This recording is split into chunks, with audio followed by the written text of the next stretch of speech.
Ora boas pessoal, Solo Rider convosco. Para quê? Mais um vídeo. E então hoje do que é que vamos falar?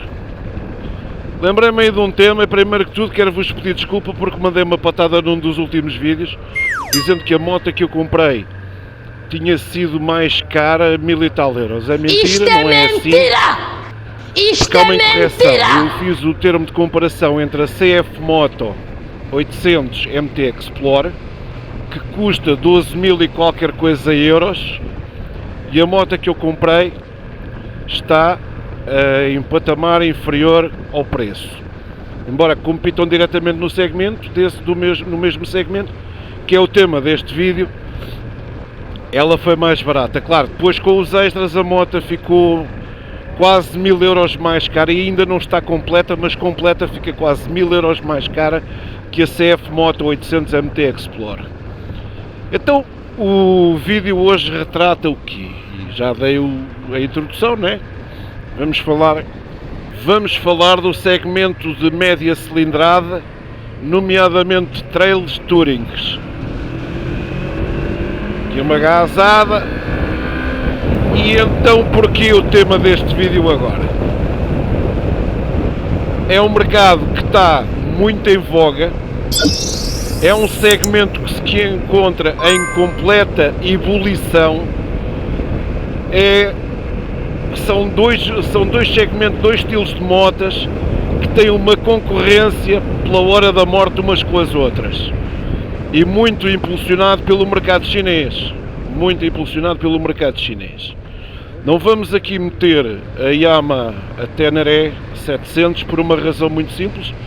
A 700, a T7 é uma moto que entra para o mercado apenas do mais vocacionado para o off-road, embora viaje, mas não é a proposta.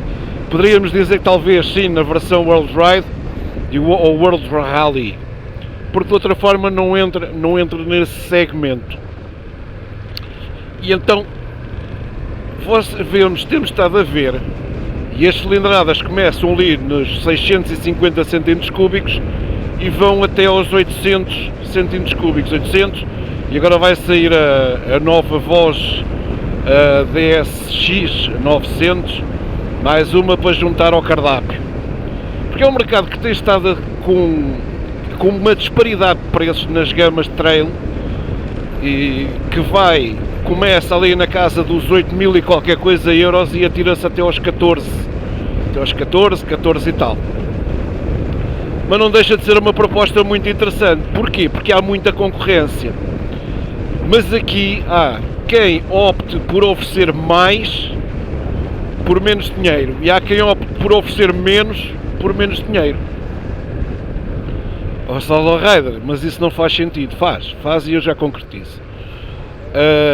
O segmento, por exemplo, no caso da Voz, no caso da própria Moto Morini, são motas que já vêm bem equipadas, inclusive a CF Moto, motas muito bem equipadas a preços relativamente em conta.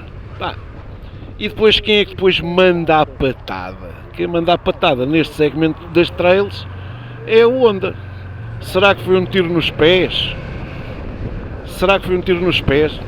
Não sei.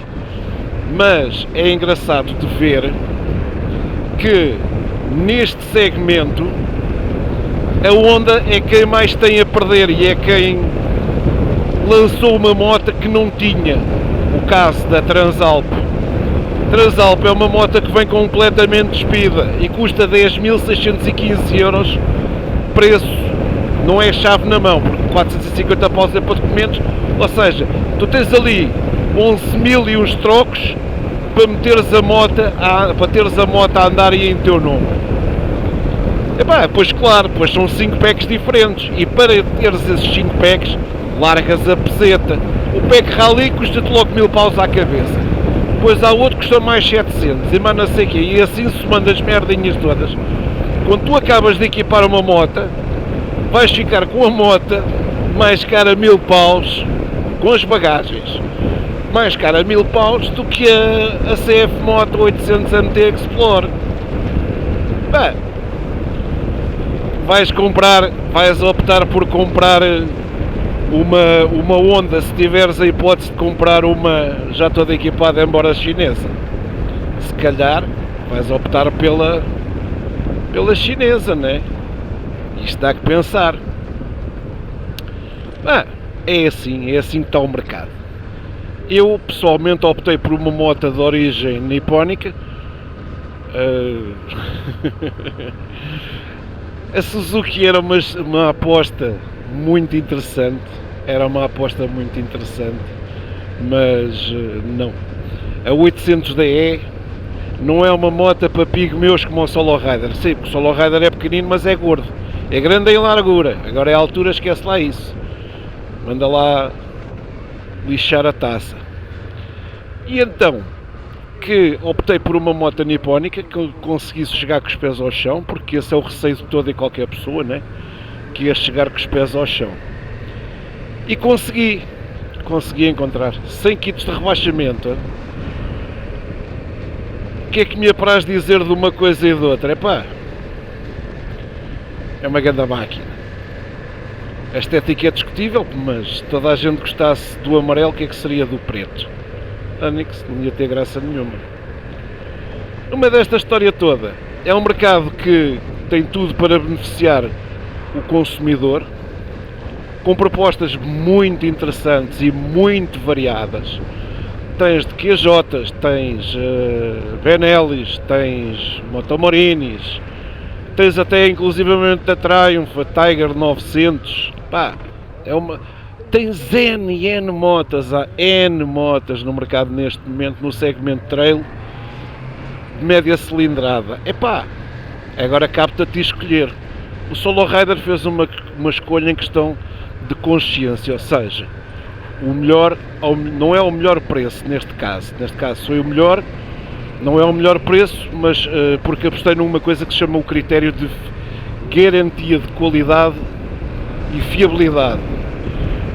Os chineses oferecem 5 anos de garantia, está bom, a Honda também oferece 5 anos de garantia, a Yamaha não sei, mas sei que eles não têm medo dos chineses, chinês no molde,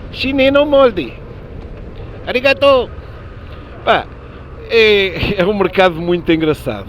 O Kim da Aldeia comprou a 525 DSX, eu digo-vos, a moto está espetacular. A moto está muito bem concebida e é um segmento para o qual a Honda tem uma moto, mas se fizesse a adaptação, porque, ou seja, eles do motor fizeram 4 motas, mas se fizessem uma quinta moto não se perdia nada, pela simples razão de que essa quinta moto seria uma trail. Poderiam ter optado pela Dominator, de ter versão à semelhança daquilo que tem a Benelli, a TRK, ter jante raiada e ter jante de liga leve. Optaram por não fazer isso, não percebo. Porque, posso-vos dizer, o Rui Maciel há uns anos atrás transformou, e essa moto ainda roda, a 500X, a CB 500X, converteu-a, que está bem, que gastou uma pipa de massa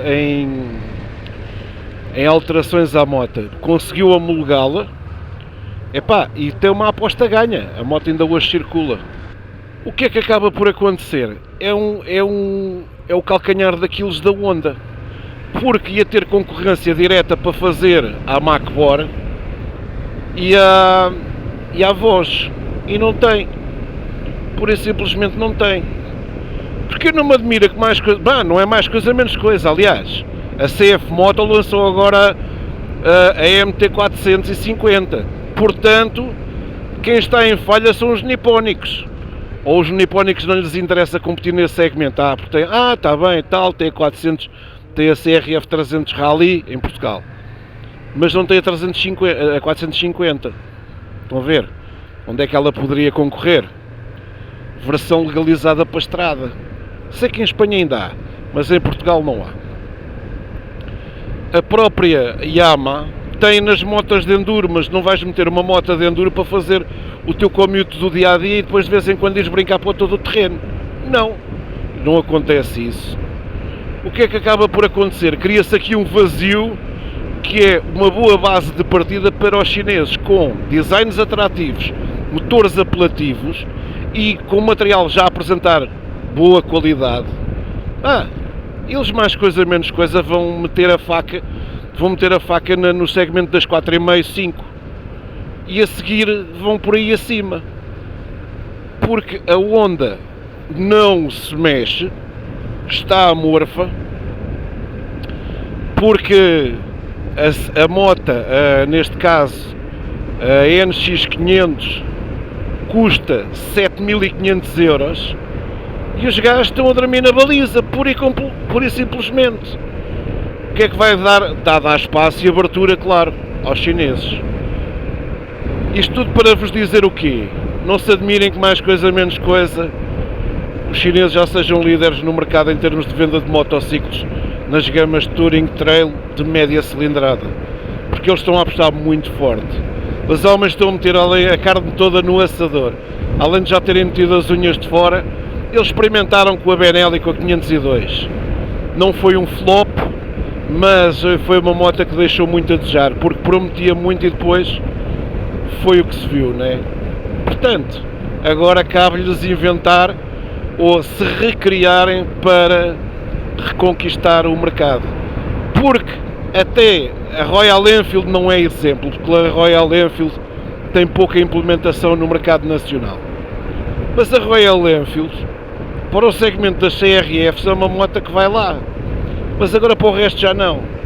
Se os indianos também se meterem ao barulho com o motor de uma 6,5 Meteor e entrarem com tudo, meus amigos, o mercado vai parecer um saco cheio de gatos. Portanto, se gostaram do vídeo, me despeço de vocês com um grande abraço, votos de muitas e boas curvas em segurança, sejam muito felizes, mas também tenham muito juízo na estrada, tá? Camaradas, abraços.